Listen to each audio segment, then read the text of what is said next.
We first met George. When I say we, that was the dad, my mom and myself. When we went to St. Francis Church for Sunday Mass, as we were going home, we saw George at St. Francis Car Park. I asked him to take a photograph of us, the dead mom and myself. Mom was just holidaying in Australia at that time, so George asked for her contact details.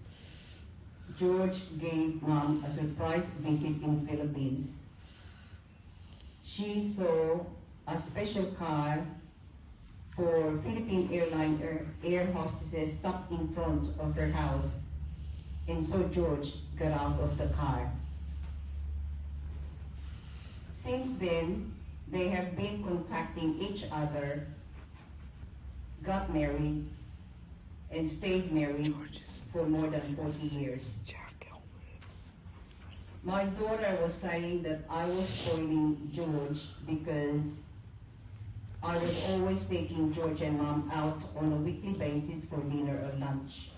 I took George a few times to Gold Coast, as he had never been to Gold Coast, and also because he had always wanted to live in Gold Coast. I also drove him to Caloundra, Queensland, to see his sister, Dawn, who he didn't see since they were children. George and his siblings were separated when they were children, and George was left in an orphanage for many years as a boy. When George married Mom, it was just like George taking this big weight off my shoulder. So I felt like I owed him so much. George had many altercations with different people because of his personality, but many found him also a very sincere man and can become a very dear friend to his neighbor, to his workmate, and especially to my mother. I was speaking to their GP yesterday, Dr. Daniela. She said that George loves Mom very much, so much. George's last words before he died, he said to me, "Please look after your Mom well."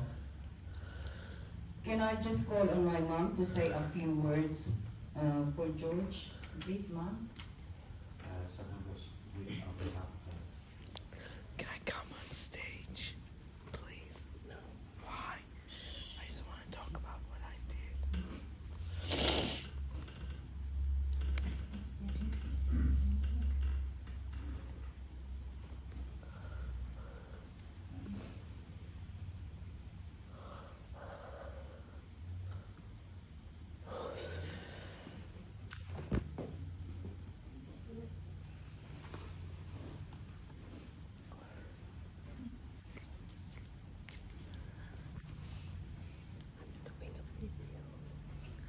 Okay.